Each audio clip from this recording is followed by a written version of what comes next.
Hello, Frugal fans. Once again, this is Captain Frugal, and I am reviewing my stash to save you cash. And today I'll be reviewing Marvel Siege trade paperback for 2010.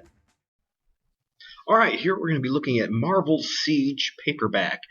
This was released November 17th of 2010. It was written by Brian Michael Bendis, and the illustrator was Olivier Coipel. I always butcher names, so I do apologize for that ahead of time. This was a trade paperback. It was 200 pages, and once again, it was published by Marvel. This book takes the issues Siege 1 through 4, Siege the Cabal, Siege Prologue, and the Avengers The Way Things Are, and puts them all into one book. So in this case, for this review, I'm going to review the trade. Now this is beginning with the ravaging effects of the Avengers disassembled and following the aftermath of the House of M, Civil War, as well as Secret Invasion, culminating after all that with the evil reign of Norman Osborn. The Marvel Universe now has been left with more villains holding power than ever before. On the brink of madness, Osborn is in his final bid to take control. He targets his final obstacle in his mission, which is Asgard. The events in this book then are set in motion, forcing our heroes to put aside their deep rifts that have grown over the past 7 years. Now, this book starts by telling us that Asgard is on Earth. It's actually floating above. And Norman's not happy about this because it poses a threat to him. Anything he doesn't understand, he poses as a threat. So, in this book, early on, Norman is showing signs of his craziness as well as he talks to his alter ego self, otherwise known as the Green Goblin, about this situation. It should also be mentioned that in his own crazy way, Norman sees himself as the good guy in this book, doing what he feels is needed. Next in the book, Norman summons his Cabal to discuss what to do about Asgard. And clearly, the group has some issues, particularly between Doom and Norman, which is, once again, Norman is also masquerading as Iron Patriot at this time. The problem between the two escalate into a fight, and Doom is appeared to be taken down. But we find out it wasn't the real Doom. Instead, it was a Trojan horse, if you will, filled with robotic bugs that are then unleashed. The robotic bugs wreak havoc, but the Sentry comes in to save the day and save Norman and takes out the bugs. Now, Doom and Norman once again exchange some words, and Doom lets Norman know if he tries to take him out again, he will not just take him out, he'll also take out his son. So you definitely see some villain power playing going on here, as Doom will not relent down to anybody. So next, Norman then fails to get the president to allow him to attack Asgard because he perceives as a threat, which leads him to plan with Loki to create an incident as a catalyst to get permission to attack Asgard. To do this, Loki uses Volstagg as the catalyst, since he has decided to travel to Earth for some adventure like Thor. Loki gets his UFOs to enter the fight, and when Volstagg is easily taking care of some armed robbers, Volstagg gets knocked into a football arena in a fight that ensues with the UFOs and accidentally kills people in the stands, causing the incident that they needed, so Norman would think. So Norman gets his team together to raid Asgard. Norman still, though, does not have permission from the president for the attack, but he decides to launch the attack anyway. Meanwhile, Loki's playing both sides as he speaks with the current king, Balder. Loki lies to him and tells Balder that he tried to reason with Norman, and he just wouldn't listen. Now, Norman launches this attack, and soon Thor enters the fight for Asgard, but he's attacked by Norman as well as his team of Dark Avengers. And when this chapter ends, it seems that Thor has been defeated. Now, in the next chapter, it starts off with Ares in combat. And during the fight, through seeing a lot of massive destruction and things, during this fight, he sees the All-Seer, and the All-Seer reveals to him that he's been tricked. And after seeing all this destruction and things that he partly caused because of being tricked, he is clearly not pleased. We then take him back to where Norman and his Avengers have Thor down, but Maria Hill comes to his aid. The book then cuts to Steve Rogers, also known as Captain America, when he's giving a speech and getting the group of heroes together to correct this situation. Next, we do another cutback scene to Asgard, where Ares attacks Norman for what he has done, but the Sentry comes to Norman's aid. They exchange brutal blows, but the Sentry rips Ares apart, killing him.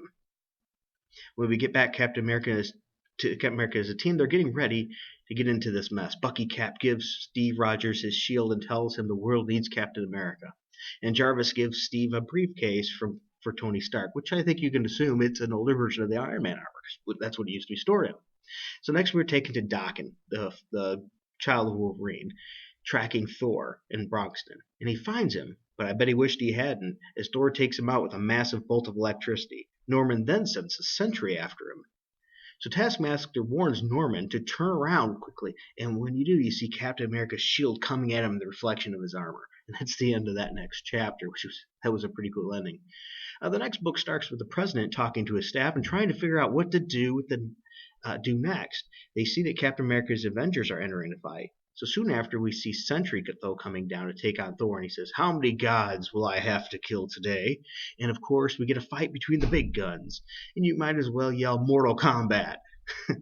We now have Captain America and his Avengers Norman and versing his Avengers, and the Hood now comes into the fray as well, bringing many more people to fight.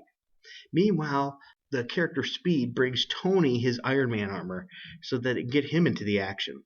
The tide of the fight is going in our hero's direction when we start to see the Sentry looking really different. Evil power is coming out of him. He even has these evil-looking tendrils. Norman tells him to bring Asgard down. So Thor looks shaken too as well as he sees this. So clearly something big is coming.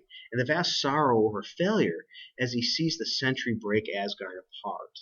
We also see Norman turn green and go completely nuts, saying he was the only one that could stop him, and he was the only one that knew how powerful the Sentry really was, and he was saving them from the Sentry.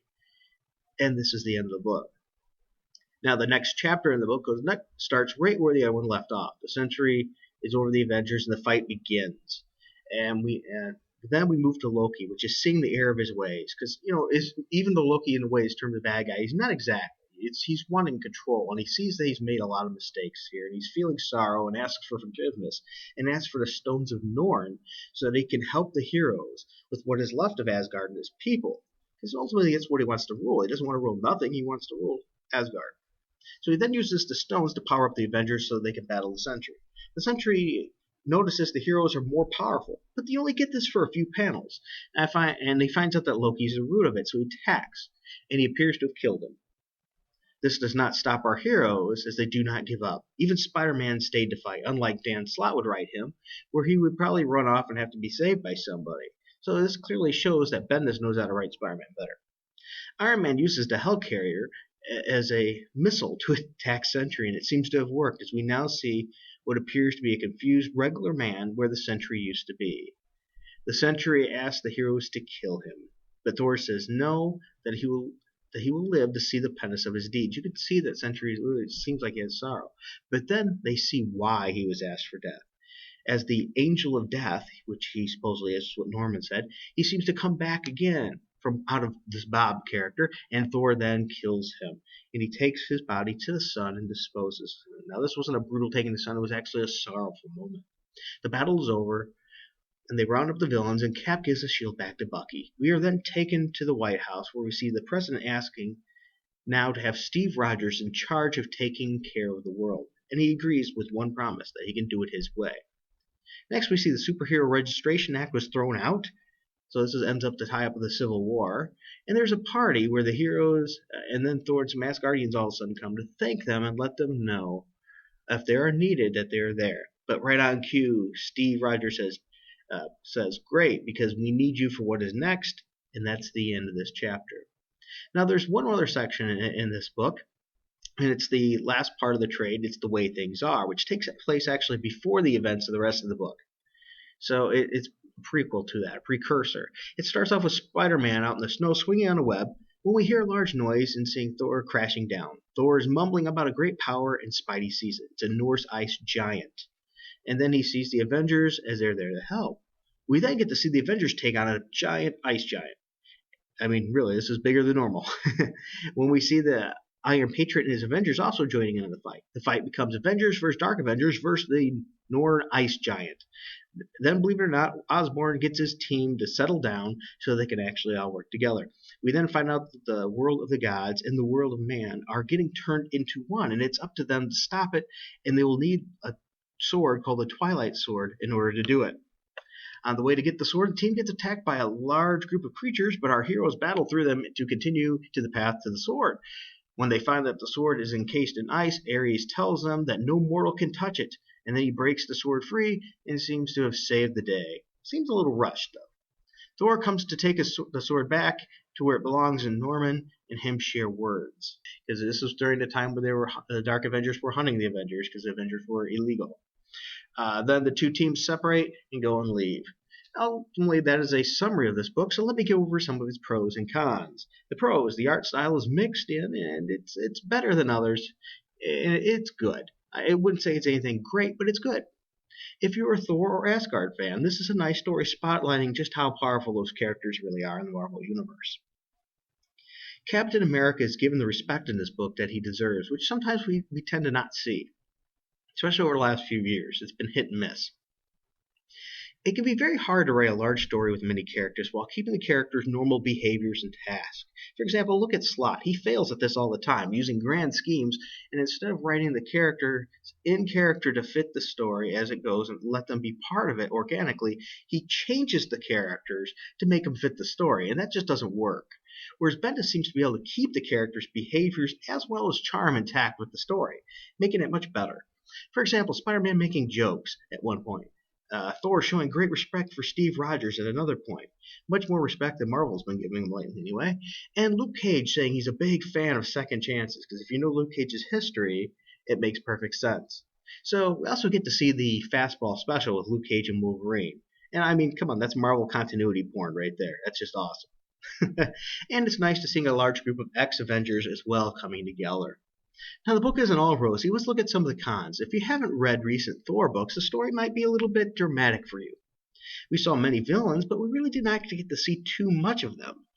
Maybe the story could have had better fight scenes, so we could have seen those other villains flourishing a little bit more.